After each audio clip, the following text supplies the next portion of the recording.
Magandang umaga po sa inyong lahat mga kapwa ko ka-farmers, mga ka-viewers from Luzon, Visayas at Mindanao. So ito na po ang ating paglimang harvest sa ating ampalaya na Mr. Saipuan, kung saan parami na po no, ang aming mga harvest na ampalaya. So yun mga ka-farmers, so mas lalo pa itong dadami sa susunod na mga harvest. So bawon to tanawan po ang ating mga harvest na ampalaya. So mistisa po ang variety nito mga ka-farmers, sa ating ampalaya na ating pinapa-harvest.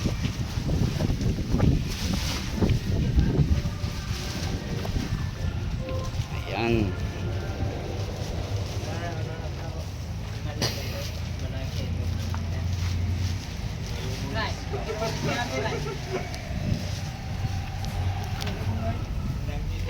So tansya natin ito mga ka-farmers, lahat siguro abot siguro to na sa mga 1.5 kilos no, 1.4 o 1.5 kilos ang estimated natin sa ating mga harvest.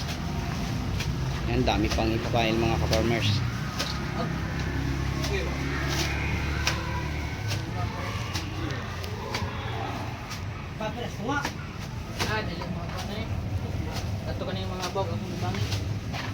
Yan ang mga semi maiksi.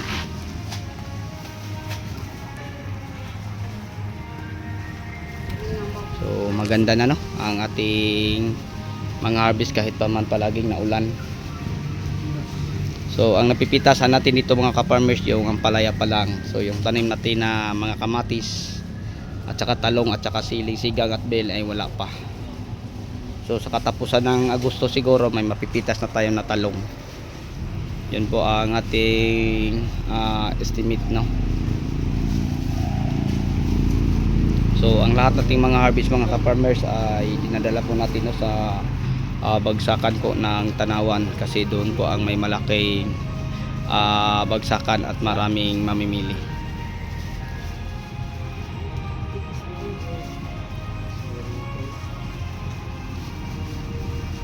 So ilagay ko lang mamaya sa caption kung ilang kilo ang ating mga na harvest na mga ampalaya.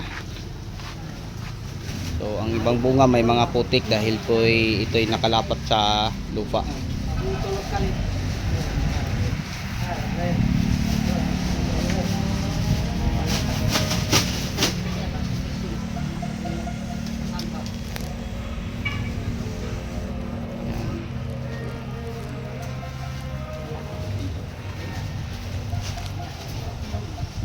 So sa susunod mga ka-farmers mas lalo pa itong dadami, kasi pang-anim na ito ang ating pang-5.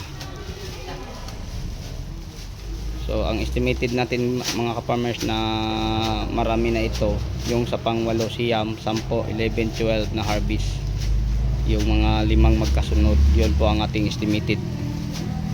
So ang isang bandol nito ay naglalaman ng 10 kilo. Tulad yan mga ka-farmers yan, 10 kilo. Good.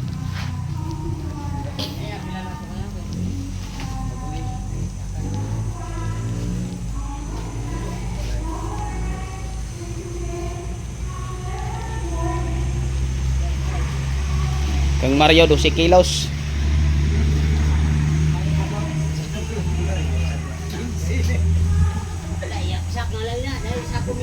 Dosi lagi oh.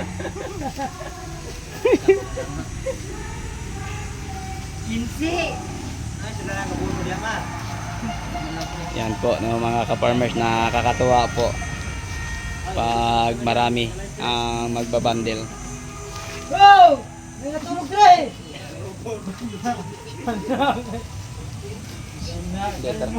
Nawa, ilang kilo? Kina?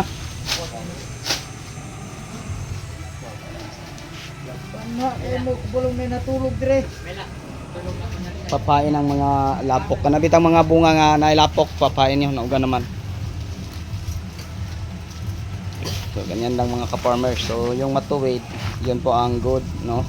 Pero pag baluktot at maiksi tulad nito, Ito ang simi, tapos may ano, yan mga maiksi, baluktot, at saka yung may bungang nagkakakraking, yung mga dumikit sa lupa. Yun po, simi na yun mga ka-farmers. Pero yung matuwid, katulad yan, tapos malaki, yun po ang good or bungala ng mga bunga.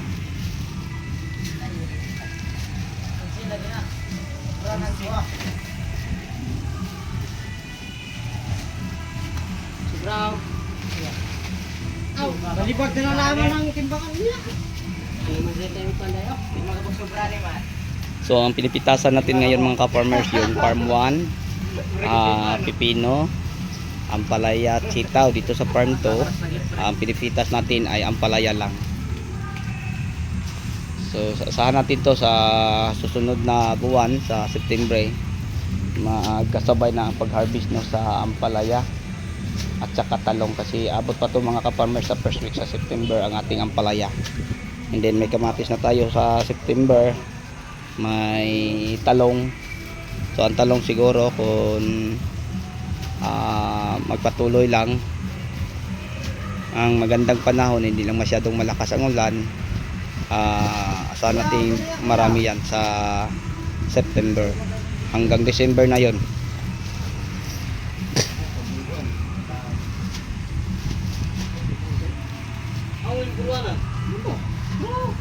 Okay, so sa lahat na may mga katanungan patungkol sa pag-aalaga ng ampalaya, paki-comment na lang po mga ka-farmers para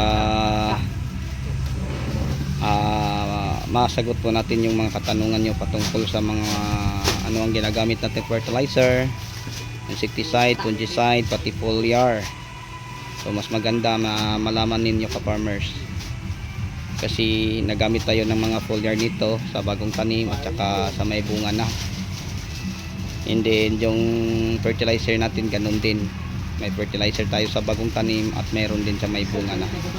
So mas maganda na mabisita niyo ang iba nating mga video para malaman ninyo ang mga fertilizer natin ginagamit sa bagong tanim at saka sa may bunga na, at saka sa ating mga foliar sa bagong tanim at saka sa may mga bunga na.